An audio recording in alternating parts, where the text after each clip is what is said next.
बच्चों, जो हम 12th बोर्ड की तैयारी कर रहे थे तो उसमें हमारा सबसे पहला चैप्टर था इलेक्ट्रिक चार्ज एंड फील्ड्स। उसका आज आखिरी लेक्चर है। मैंने सभी लेक्चर्स में ये ऑब्जर्व किया है कि जब जब हम क्वेश्चन सेलेक्ट करते थे प्रीवियस ईयर्स में से, तो सेम टाइप का क्वेश्चन रिपीट होता है।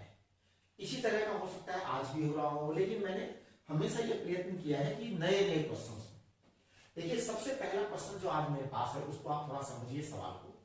To identical metallic spheres A and B having charges plus Q and minus 10 Q are kept at a distance apart. ठीक है। और third charge identical sphere C uncharge है ना, अनचार्ज है, is first placed in contact with sphere A and then with sphere B, then sphere A and B are contact and then separated, find the charge of the A and B finally। ठीक है, तो ये देखो क्या क्या किया है, step by step करते चले जाइए। सबसे पहले मैं स्फीयर A बना रहा हूं, राइट, स्फीयर B बना रहा हूं। आप स्टेप देखना पूरा एकदम जैसा जैसा सवाल कह रहा है वैसा वैसा करें। स्टेप फर्स्ट आप यहां लिख भी सकते हो, यहां चाहो ना अपनी नोटबुक में, जिस नोटबुक में आप सॉल्व करेंगे उसमें लिख सकते हैं step first, as per question step first. ये आपका 4Q है और ये आपका -10Q है, करेक्ट। अब आपने क्या किया, थर्ड स्फीयर लेकर के आए हैं आप C, जिसको आपने A से टच कराना है, राइट। तो C स्फीयर है, उसको हमने A से टच कराना है। आइडेंटिकल है। जैसे ही आप C से टच कराएंगे तो आपका ये जो 4Q चार्ज है ये 2Q एंड 2Q डिस्ट्रीब्यूट हो जाएगा, करेक्ट। अब इस C वाले को B से टच कराना है, करेक्ट। तो नेक्स्ट स्टेप 2 हो जाएगा। बाकायदा आप अपनी नोटबुक में ऐसा करेंगे तो थोड़ा उसको टीचर को अच्छा लगेगा चेक करने वाले को कि हाँ बच्चे ने एक बार ये किया है। जैसा जैसा क्वेश्चन कह रहा है वैसा वैसा करते चले जाओ। ए का 2Q रहेगा, अब C उससे जाके टच होगा B वाले से। तो देखना ये B है, B में पहले -10Q था, राइट। B में पहले -10Q था, राइट। अब देखिए B में जब -10Q था मैंने C को B से टच कर दिया। C के पास में 2Q था पहले, राइट। अब ये +2Q एंड -10Q मिलकर के -8Q हो गया, तो नेचुरल है this will be finally -4Q and -4Q। ये आपका कार्यक्रम हो गया। बाद में क्या किया गया है, A और B को टच किया गया है, देन आफ्टर, करेक्ट। अब देखो A जो है और B जो है दोनों को टच कराया जाएगा एक बार, A को B को। स्टेप थर्ड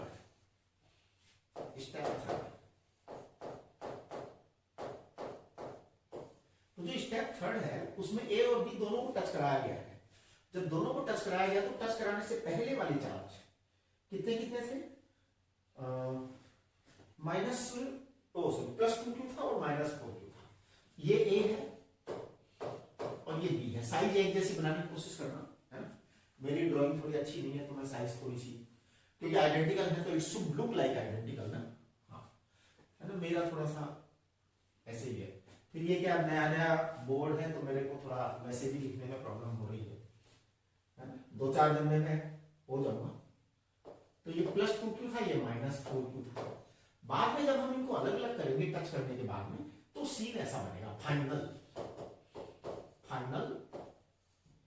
तो फाइनल में आप क्या करेंगे, A को अलग लिखेंगे और B को अलग लिखेंगे, और आप देखेंगे कि ये +2Q -4Q जो है ना, ये मिलके आपका हो जाएगा -Q स्क्वायर और -Q square.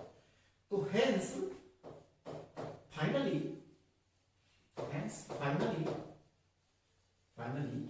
both spheres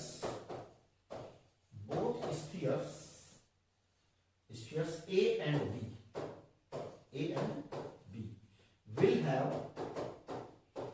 will have equal charge -Q। बस दिस इज योर आंसर। ठीक है ना, इस तरह से आप उसको आगे बढ़ा दीजिए, राइट। चलिए नेक्स्ट, अब आपके पास अगला क्वेश्चन है, नेक्स्ट क्वेश्चन क्या है, डिफाइंड इलेक्ट्रिक फ्लक्स। अब देखिए डिफाइंड इलेक्ट्रिक फ्लक्स जो है ना हम बहुत बार कर चुके हैं, इसको आप कर लीजिए, राइट दी एसआई यूनिट्स। आप देखो उसके अंदर आपके पहले सवाल कराए जा चुके हैं। अब आगे कह रहे हैं ये small metal sphere carrying charge plus Q, small metal sphere है जिसमें प्लस क्यू चार्ज है, correct, is located at the center of a spherical cavity inside a large uncharged metallic sphere, spherical cell as shown in the figure। ये metal है। use the Gauss law to find the expressions for the electric field at points P1 and P2। तो देखो सबसे पहले हम बात करते हैं P1 point is inside P1 point is inside the cavity, P1 point is inside the cavity,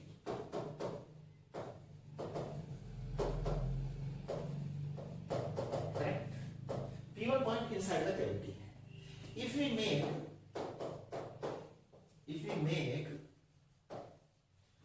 a Gaussian surface, if we make a Gaussian surface passing through P1,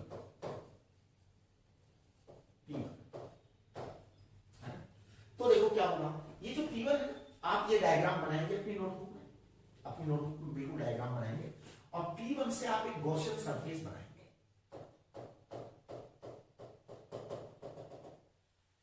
right. से radius of this Gaussian surface आप बकायदा लिखेंगे copy के अंदर तरीके से, है ना। दिस गॉसियन सरफेस से radius of this Gaussian surface passing through P1, है ना, पासिंग थ्रू P1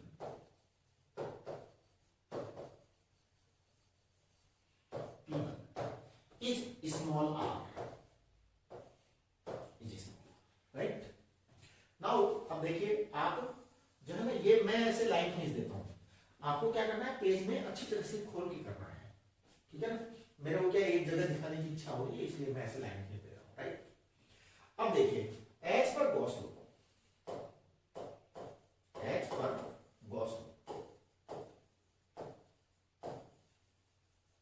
तो आप ध्यान दें as per Gauss law phi is equal to integral E vector dot ds vector, it is equal to q in upon epsilon naught, ठीक है। देखिए अब ये जो गॉसियन सरफेस है ना इसका जो P पॉइंट है, आप एक छोटा सा काम करेंगे, इस P पॉइंट पर जो ये गॉसियन सरफेस बनाई है हमने इसके ऊपर आप हल्का सा ऐसे एक छोटा सा एरिया बना दिया करेंगे दिखाने के लिए, फिर उसको आप ऐसे कर दिया तो ds, मैं अलग कलर खींच दूंगा,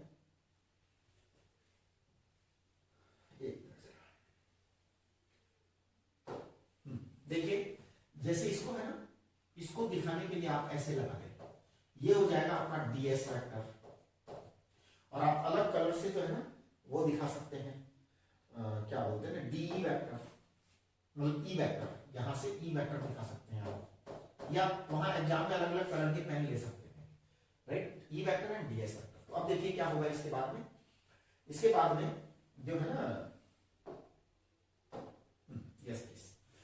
कि आप जो है यहाँ पे लिखेंगे E वेक्टर आउट, या चलो एक बार स्टेप ले लो आप कि E ds cos 0 it is equal to Q upon epsilon not.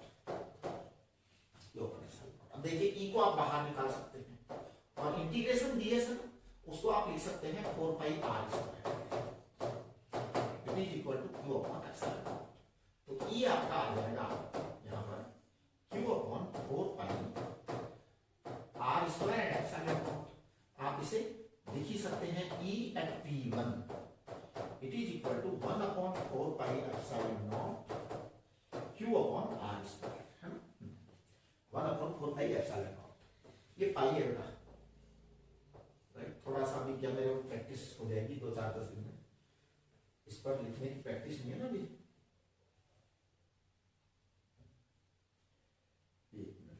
कोशिश कर रहा हूँ क्या हुआ,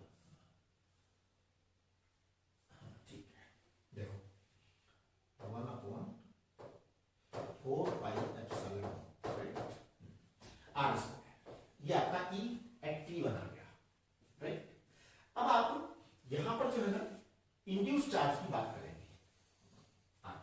ध्यान दीजिए, because this is cavity, metallic cavity, तो ये प्लस क्यू के कारण यहाँ पर माइनस नेगेटिव चार्ज आएगा, नेगेटिव चार्ज आएगा, राइट, ये नेगेटिव चार्ज आएगा और बाहर आपका पॉजिटिव चार्ज आएगा plus Q.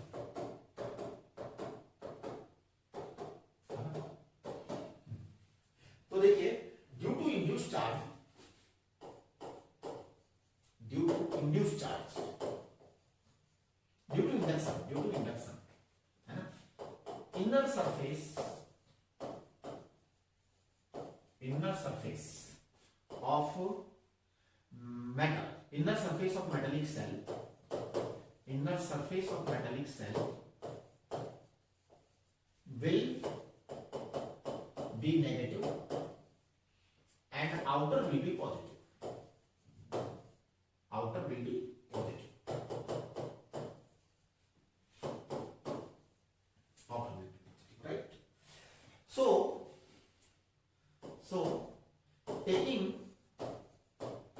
taking another spherical Gaussian surface, spherical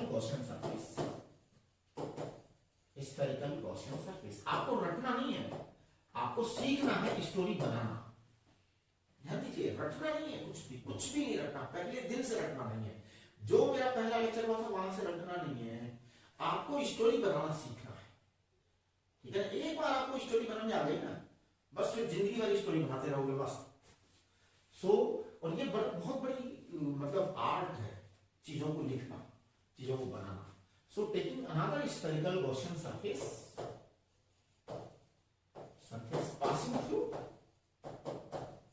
passing through so taking another spherical Gaussian surface, passing through what? Passing through P2, है ना? Charge enclosed will be equal to charge will be equal to plus q minus q will be 0. So electric field intensity at P2 will be 0. तो ये आपका answer आ गया, ये आपका answer आ गया। इसको आप जो है ना, जैसे आपका ये जो नेगेटिव चार्ज है, इसको आप अलग कलर से, और वो मतलब आप जो है ना ज्यादा कलरबाजी भी नहीं करना, क्योंकि वो भी जो है ना पसंद नहीं आता उसको। आपको एक जैसे है ना, ये आपने नेगेटिव चार्ज के लिए आपने ब्लू ले लिया यहाँ पर, राइट, और आपने पॉजिटिव चार्ज के लिए कोई और कलर ले लिया, मान लो आपने रेड ले लिया, राइट, तो ये आपका यहाँ पर रेड चार्ज है, समझ गए आप? मतलब ज्यादा कलरफुल जो है ना एग्जाम में करते हो ना, तो वो एग्जामिनर को पसंद नहीं आता, जो कॉपी चेक करने वाला होता है उसको सिंपल सीधी सरल कॉपी ज्यादा पसंद आती है, लेकिन साफ सुथरी होनी चाहिए। थोड़ा बहुत आप डिफरेंस करने के लिए बना सकते हो कि थोड़ा सा डिफरेंट कलर का ले लेने से थोड़ा सा डिफरेंशिएट हो जाता है वो। चलिए आगे बढ़ते। नेक्स्ट आपका देखिए, ये थर्ड क्वेश्चन है, N electric dipole of length 4 centimetre when placed with its axis making an angle of 60 degree with the uniform electric field experiences a torque of 4√3 Newton meter.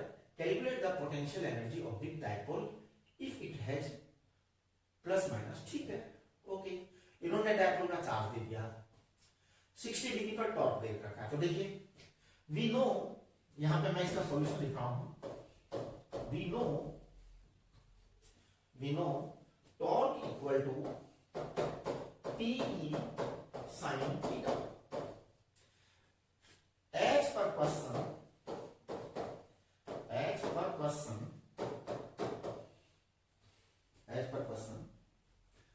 torque equal to TE sin 60,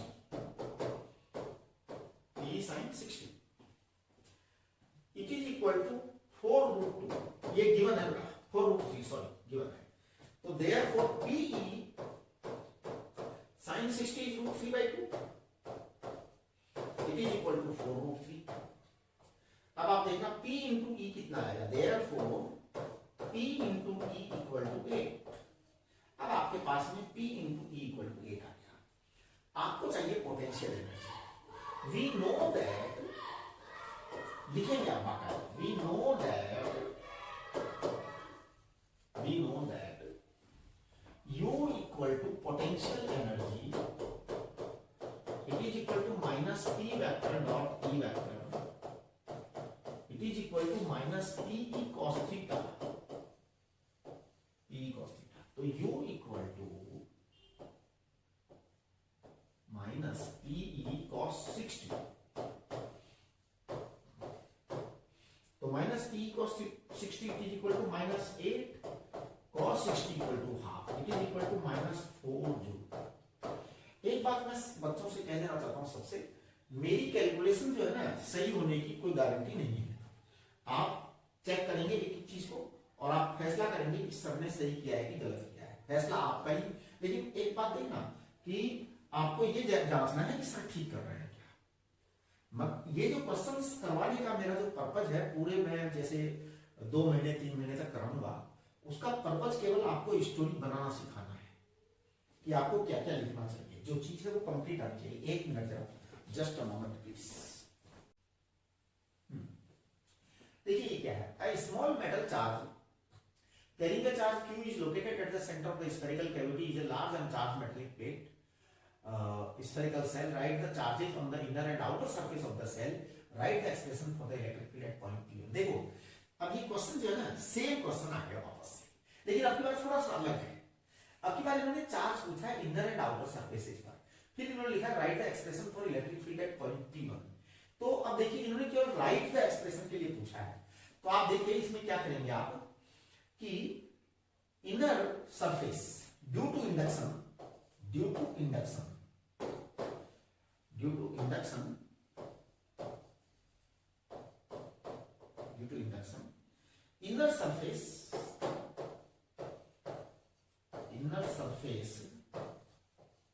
inner surface of metallic cell, inner surface of metallic cell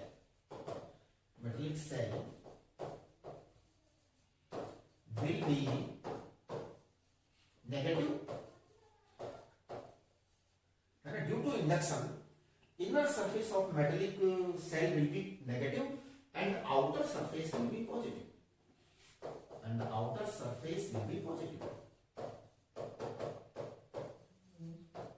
ये बात right.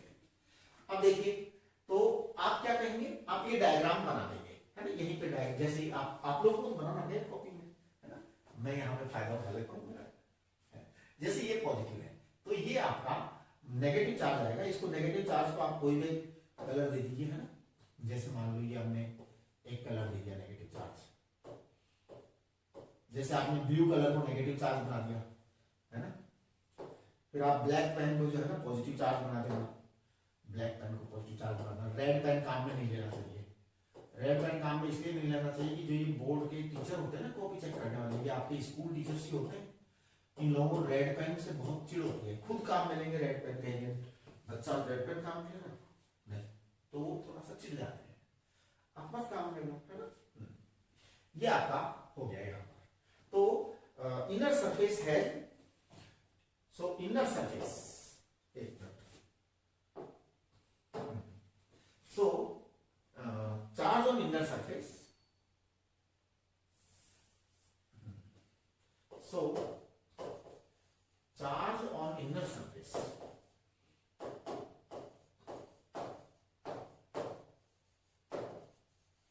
is -2, charge on outer surface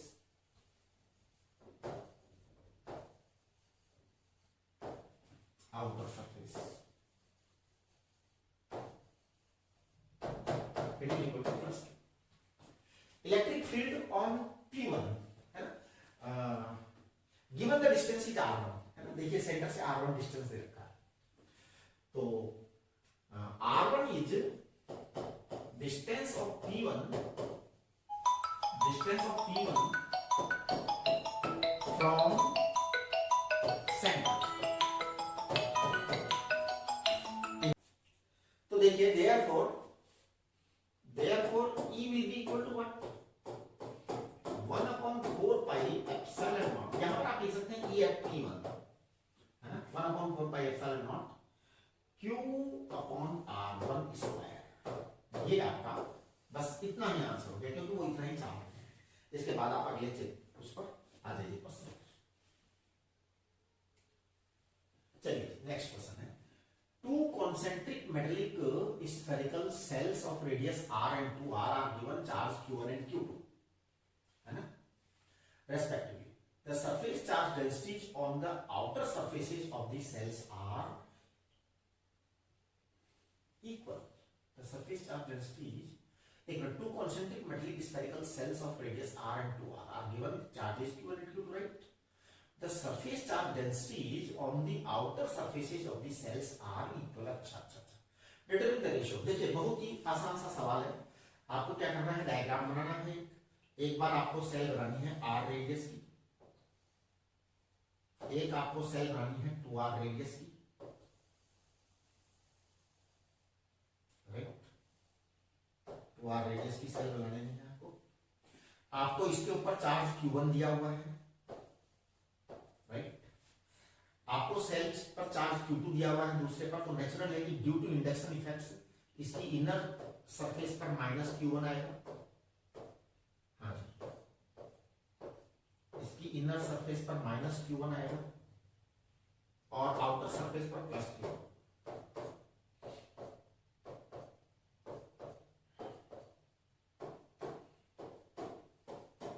outer surface पर हो जाएगा plus q1 plus q2, आप ये ध्यान रखिए, right. हाँ, तो आप यहां पर लिखेंगे due to induction effect, due to induction effect, ये लिखना बहुत जरूरी है, यानी ऐसा हुआ क्यों ये आप समझा दो उसको। ड्यू टू इंडक्शन इफेक्ट ऐसा हुआ है, due to induction effect, due to induction effect, charge on outer surface of inner shell, है ना, चार्ज ऑन इनर सेल, आप ऐसे देखिए, charge on inner shell is q1 and charge on outer surface of bigger cell, outer surface of bigger cell will be equal to plus q1 plus q2, plus q1 और plus q2। As per question, surface charge densities are equal. तो आप देखिए, as per question,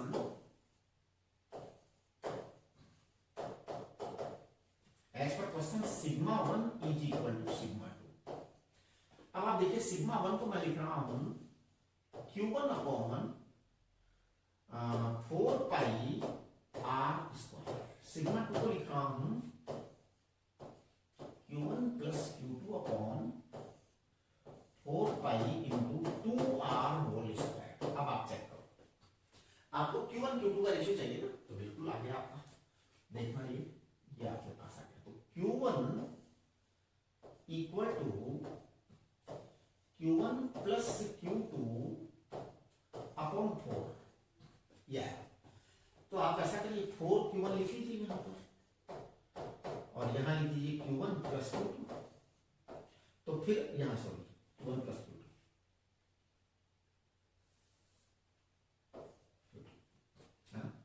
3q1 it is equal to q2, तो आपके पास में q1 upon q2 equal to आ जाएगा 1:3, right. ये आपका क्वेश्चन सॉल्व हो गया, दिस इज द आंसर। आप बाद में उसके है ना आंसर जरूर ऐसे लिख दिया करो, जैसे कि वैसे कोई खास बात भी नहीं है, लिख देना चाहिए।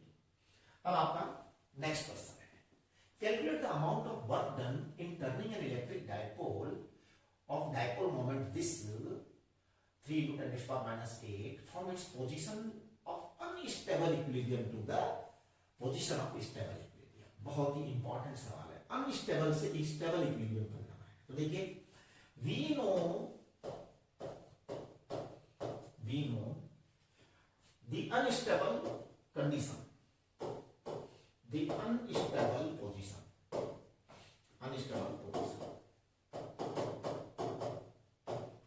थीटा इक्वल टू कितना होता है साहब, अनस्टेबल पोजीशन 180 डिग्री होती है,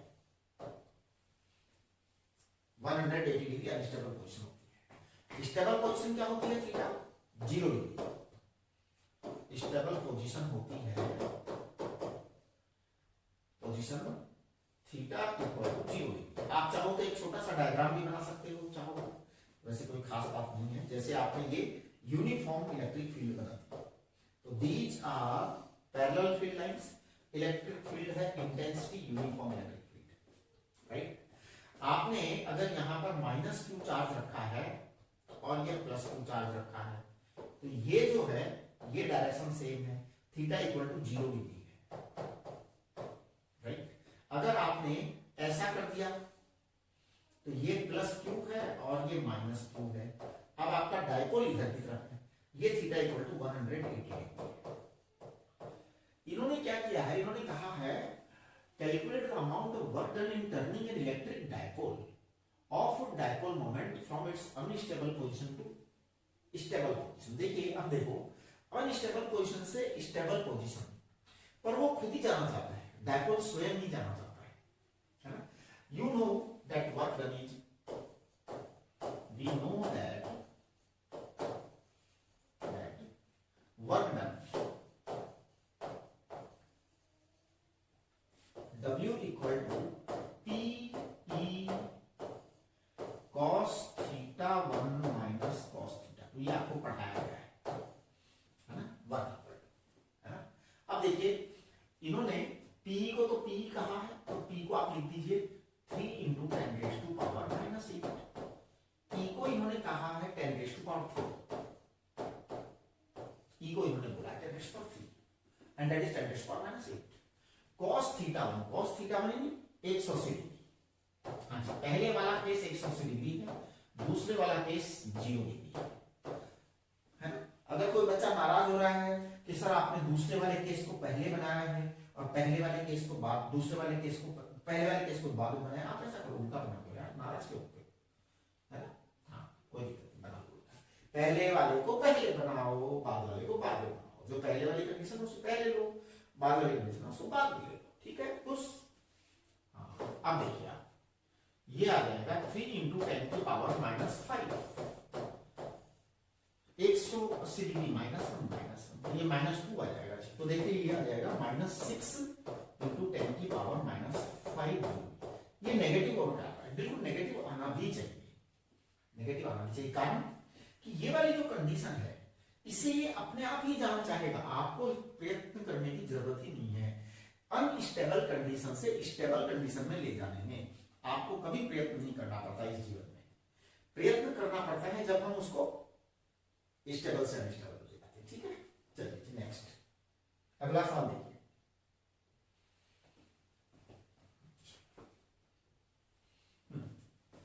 देखिए a charge is distributed uniformly over a ring of radius a.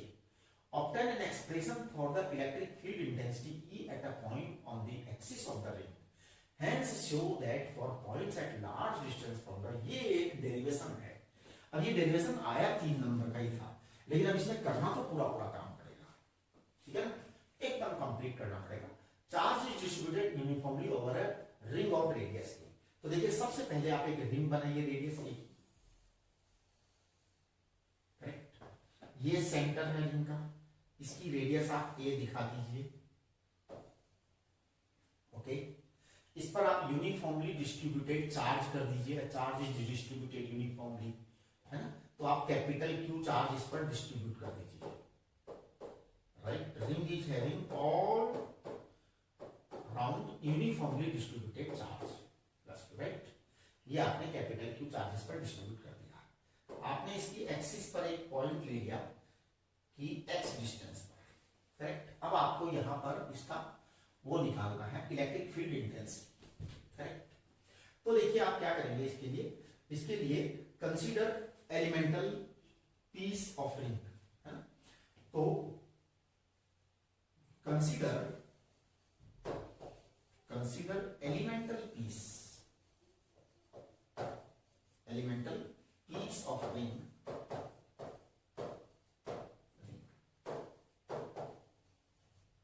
dq colour से थोड़ा यहाँ पे बता सकते हो, या मैं बता रहा हूँ अलग कलर से, आप लोगों को जरूरत नहीं है ना। ये देखिए, ये मैंने यहाँ पर एक छोटा सा पीस ले लिया, इसका चार्ज है डी क्यू, राइट। अब जब इसका चार्ज डी क्यू है तो जो आपका इस पॉइंट से वहां तक का जो डिस्टेंस है वो डिस्टेंस कितना आ गया, under root A square plus X square. इसका यहां पर डी जो है ना इलेक्ट्रिक फील्ड आएगा डी, राइट। तो हम कहते हैं क्या लिखेंगे, हम लिखेंगे as shown in figure, as shown in figure DE is equal to, as shown in figure, DE is equal to कितना आएगा, DE is equal to आएगा K DQ upon A square plus X square, A square plus X square, ये आ गया D। अब हम इस DE के दो कंपोनेंट कर देंगे, एक कंपोनेंट इधर ले लूंगा थीटा, तो ये आ जाएगा DE cos थीटा, एक कंपोनेंट इधर ले लूंगा तो ये आ जाएगा DE sin theta. Likewise, I will take another piece here. I will take another piece here, dq. Right? This is also dq. इसका भी जो है ना वो वैसा ही आएगा, तो देखिए क्या होगा, बिल्कुल ऐसा ही यहां पर भी आएगा, तो DE cos theta, DE sin theta। अब आप यहां पे लिखेंगे all D sine theta components, all D sine theta components, all D sine theta components. थोड़ा सा उसको इस तरह से लिखेंगे ना तो उसको लगेगा कि हाँ आपने प्लूरल पर ध्यान दिया है। All D sine theta components of for all elemental pieces, for all elemental pieces will get cancelled out, will get cancelled out, cancel out, वो सब कैंसल आउट हो जाएगा, राइट। अच्छा जी, जब ये कैंसल आउट हो जाएगा तो देखिए क्या होने वाला है कि रिजल्टेंट इलेक्ट्रिक फील्ड आ जाएगा ना, तो hence E is equal to integration DE cos theta। तो इंटीग्रेशन DE cos theta क्या आएगा, इंटीग्रेशन DE cos theta आएगा K DQ A square plus X square, cos theta आएगा आपका कितना, cos theta आएगा X upon under root A square plus X square, ये आएगा। अब जब आप इसको फर्दर लिखेंगे ना तो this will give a result E equal to K common, K को आप 1/4πε0 लिख सकते हो, करेक्ट। Q को आप Q लिखिए और आप X को X लिखिए और आप यहां लिख दीजिए A square plus X square की power 3/2, right. This is your required expression, तो यहां पे आप कर देंगे this is desired expression, this is desired expression।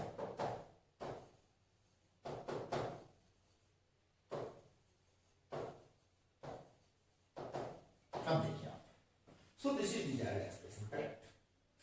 अब मैं जो आपसे बात करना चाह रहा हूं वो ये करना चाह रहा हूं कि इन्होंने कहा hence show that for points at large distance, यानी आप x को इनफाइनाइट कर दो, क्या करो, x को इनफाइनाइट कर दो तो क्या दुर्घटना घटित हो जाएगी, देखिए तो for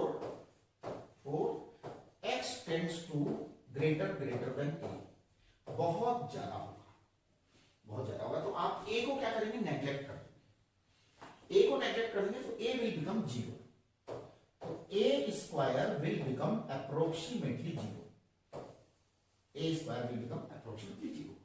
जैसे ही आपका a स्क्वायर अप्रोक्सीमेटली 0 आएगा तो आप क्या करेंगे, एक मिनट जरा इसके अंदर, हाँ ए स्क्वायर 0 आएगा, मैं एक पेज और खोल लेता हूं उसमें, है ना, ध्यान देना। तो जैसे आपने क्या किया, एक्स स्क्वायर को 0 पुट किया, है नहीं sir A square, putting a square 0 है ना, ए स्क्वायर 0 पुट कर दिया आपने। जैसे ही आपने ए स्क्वायर को 0 पुट किया तो अब आपका जो ई आएगा ना, E it will turn in this form K Q X upon sorry 4 pi epsilon naught के तो है ही ना वो तो आप देखिए ये आ जाएगा आपका एक्स क्यूब, तो E equal to what, K cube upon X square. This is the formula for point charge. तो this is well known expression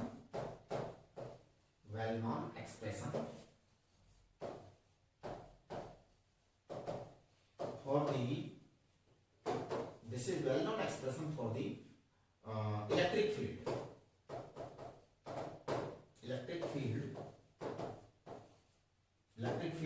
due to point charge,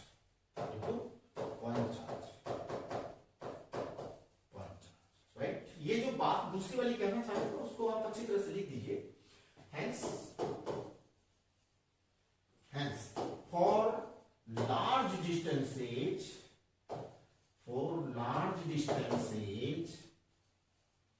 charge on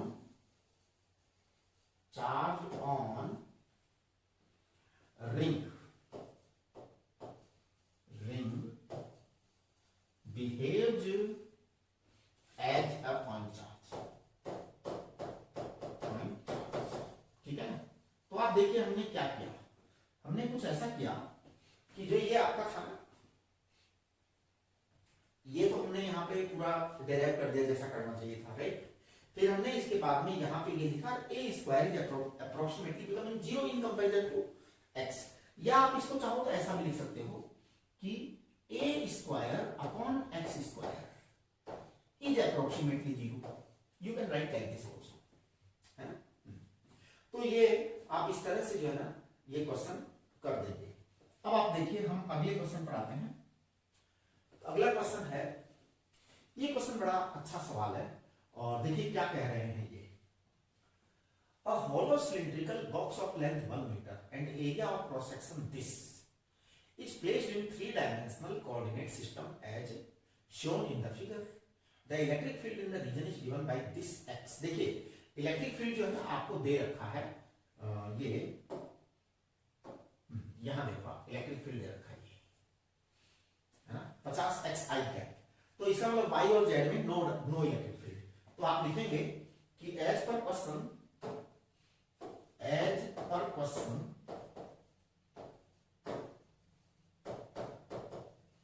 E Y equal to E Z equal to 0, E Y equal to E Z equal to 0, है ना। Curve surface of cylinder, curved surface of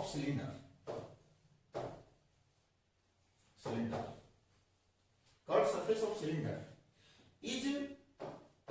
is perpendicular to yz, y and z। देखिए perpendicular to y and z, है ना। ई Y E Z 0 है, ई Y E Z 0 है, so no electric flux, no electric flux।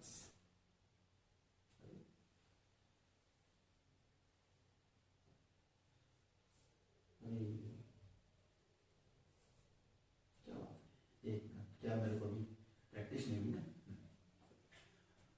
ये को सुधर भी चला गया, क्या बात है। चलो अभी क्या है, जब मैं नया सिस्टम है ना तो मुझे प्रैक्टिस नहीं हुई है, फिर भी मैं प्रयत्न कर रहा हूँ, है ना। एज पर क्वेश्चन ये कुछ पेज इधर खिसक गया, अब मेरे को समझ नहीं आ रहा इसको वापस कैसे लाया जाए। अभी तो आया था थोड़ा सा वापस, नहीं आ गया, ठीक, गुड। तो E Y E Z curved surface of cylinder is perpendicular to y and z, so no flux, no electric flux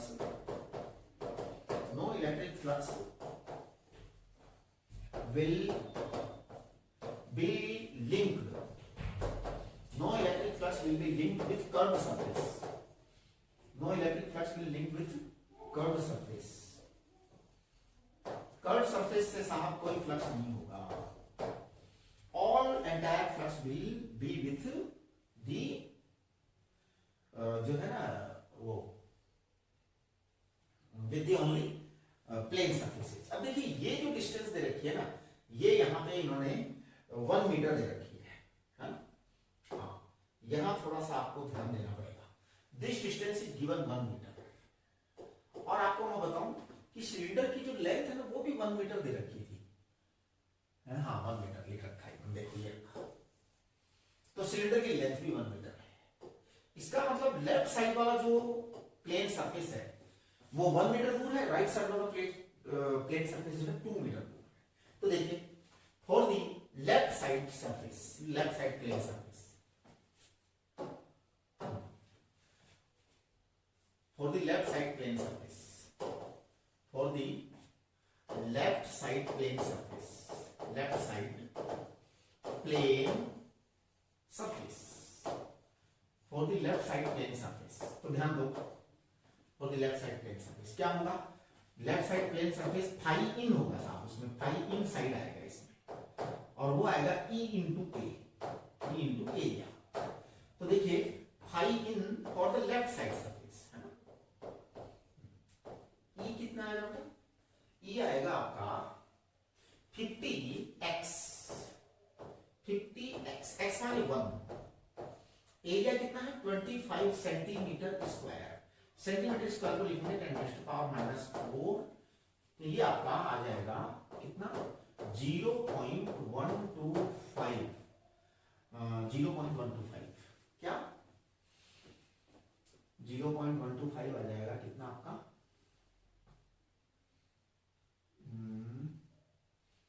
0.125 volt into metre, right, इसकी यूनिट होती है। Now for the right side, for the right side surface, for the right side plane surface,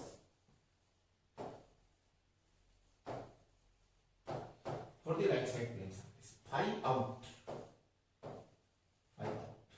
it is equal to phi out कितना होगा EA, ये outside होगा। तो देखिए phi out कितना हो गया आपका 50 इंटू एक्स की जगह 2 मीटर आएगा, और ये आपका एरिया तो उतना ही रहेगा साहब, यानी कि ये आ जाएगा 0.250 वोल्ट मीटर। देखो चेक करो, नेट फाई कितना आएगा, net flux through charge enclose by आएगा, ठीक है। तो अपना फर्स्ट आंसर तो आ गया, फाई नेट आएगा फाई आउट माइनस फाई इन। फाई आउट को हम पॉजिटिव लेते हैं, इन को हम नेगेटिव लेते हैं, तो ये आ जाएगा प्लस 0.250 माइनस 0.125, तो ये आ जाएगा आपका 0.125 वोल्ट इंटू मीटर। ये ध्यान दीजिए इलेक्ट्रिक फ्लक्स की यूनिट होती है वोल्ट इंटू मीटर, ये आ गया। अब आपके पास में जो है फाई जो है ना net, phi net it is equal to Q in upon epsilon naught होता है, as per Gauss theorem, as per Gauss theorem. तो आप यहां लिख सकते हैं as per Gauss theorem, as per Gauss theorem, right, as per Gauss theorem. अब जब भी आपके एच पर गॉस थ्योरम आया ना, तो देखिए क्या आने वाला है, आप जो है फाई नेट आपके पास में आ ही गया, तो क्यू इन आपके पास डायरेक्ट आ जाएगा, क्यू इन आ जाएगा, एप्सिलॉन नॉट होता है 8.85 इंटू 10⁻⁻12, और आपका जो चार्ज है वो फ्लक्स है 0.125, so you will get result directly, है ना। ये मेरे को लग रहा है कि 0.125 8 इससे मल्टीप्लाई होगा ना थोड़ा सा, तो it will come around 1.1 approx, I hope it will B 1.1 approximately, correct नहीं है ना, 10⁻⁻12, 10⁻⁻12, तो इसको हम कहेंगे 1.1 पिको कूलम, आंसर आपका चार्ज का आंसर है, राइट। अब हम इसके बाद में नेक्स्ट क्वेश्चन की बात करेंगे, और शायद आज बस आपके पास में इतने ही क्वेश्चन है, राइट। ध्यान दीजिए क्या है इसके अंदर कि ये जो क्यूब वाले क्वेश्चन है बहुत सारे हो गए, बहुत सारे आते हैं।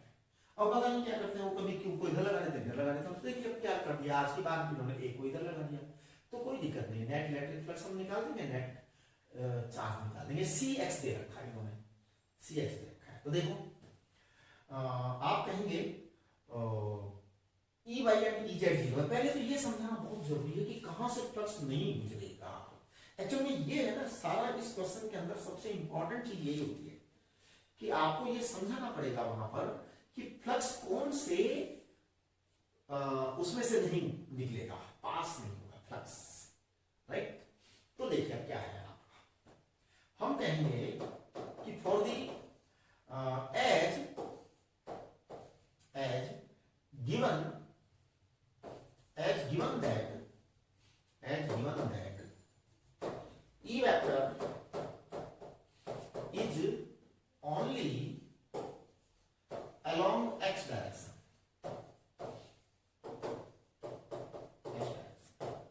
Ey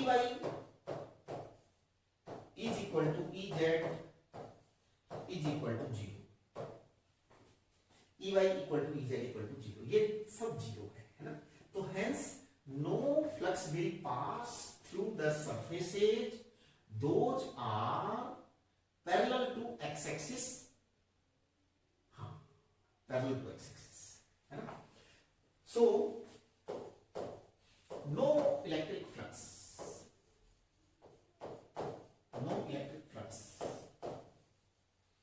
will pass through the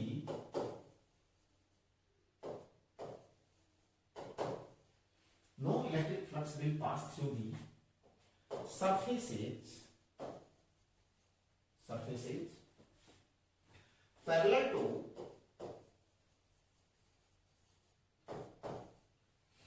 no electric flux will pass through the surfaces parallel to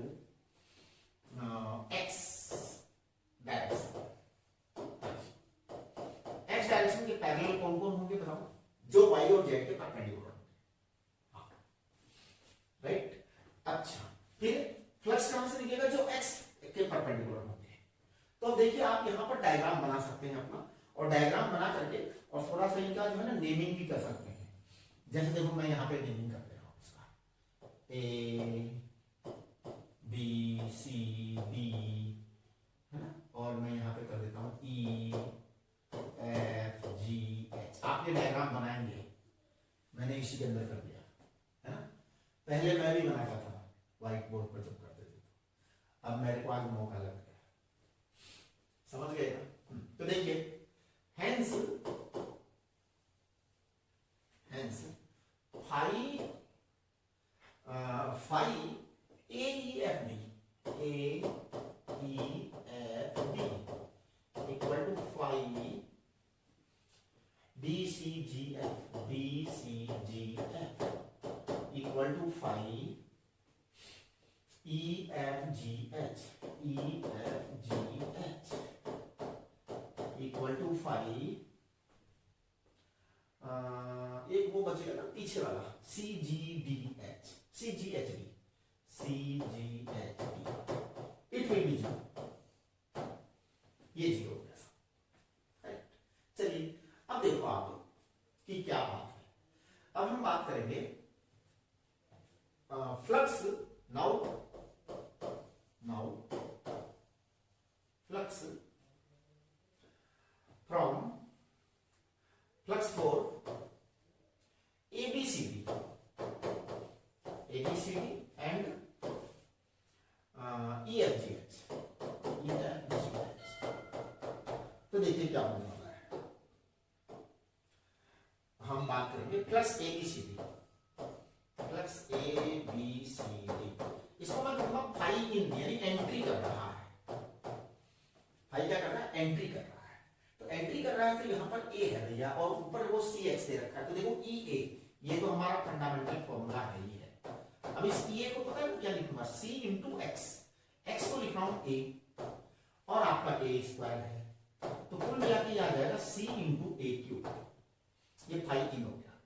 अब मैं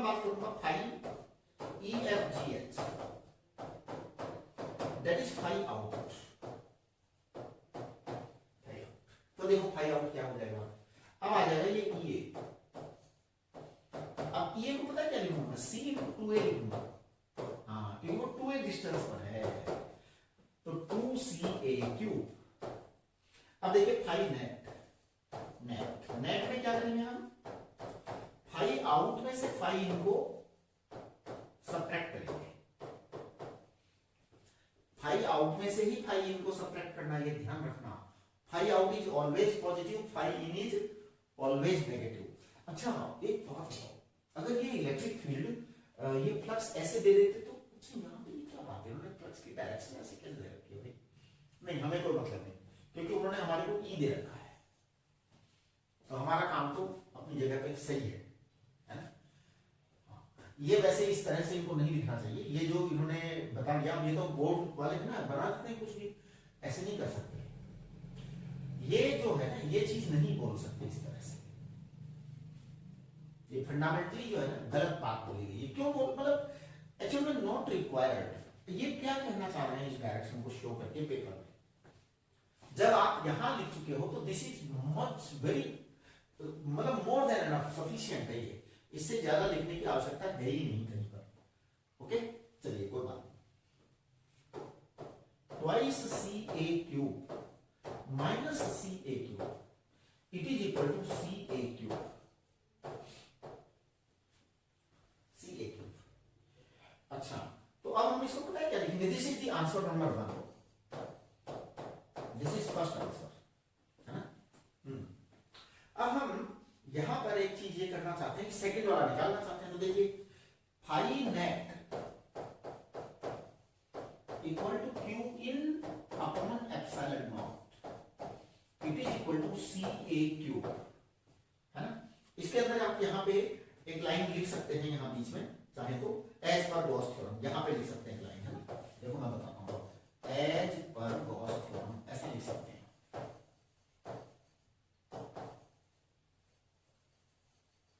ठीक है, ऐसे लिख सकते हो। तो इसको हमने लिख दिया therefore Q enclose charge that is inside it is equal to C epsilon naught A cube. ये आपका आंसर आ गया, राइट। अच्छा, मैं आपको एक बात बताना चाहता हूं जो कि बहुत इंपॉर्टेंट बात थी, है ना। हाँ, एक बहुत इंपॉर्टेंट बात मैं आपको बताना चाह रहा हूं, उस पर आप ध्यान दो। पहले एक बार एक सवाल आया था, उसके अंदर क्या था, इनफाइनाइट सीट थी, है ना, इनफाइनाइट चार्ज सीट, है ना। उस सवाल पे मेरे को बहुत तेज गुस्सा भी आया था कि बोर्ड वालों ने ये क्या सवाल दे दिया। आपको ध्यान होगा, इनफाइनाइट चार्ज सीट के लिए जो है ना, एक चार्ज को इनफाइनाइट से लाने के लिए वर्क भी कर रहा था। तो क्या था, इनफाइनाइट चार्ज सीट थी वो, और मैंने पता है क्या कह दिया था, मैंने ये कह दिया था कि जो है ना सवाल एब्सर्ड है। हाँ, वैसे देखिए मेरी बात एकदम ठीक है, सवाल एब्सर्ड ही है, लेकिन अगर कभी फिर बाद में मैंने इस पर विचार किया कि अगर मान लो एग्जाम में आ जाए तो बच्चा क्या वो करे जो बुक्स में दे रखा है, या बच्चा वो करे जो उसकी वास्तव में सही है। तो मैंने एक जगह देखा कि उस सवाल का आंसर वो दे रखा है जो सही है। हाँ, एक साइड पे मैंने देखा जो कि सही जवाब है, और सही जवाब क्या है, इनफाइनाइट। तो आप क्या करेंगे इसके लिए आप करेंगे work done equal to F D R, और आपको कहां से कहां तक लाना था, इनफाइनाइट से लेकर आर तक लाना था। तो आप एफ को क्या करेंगे, एफ को लिखेंगे आप Q E D R, infinite से आर तक।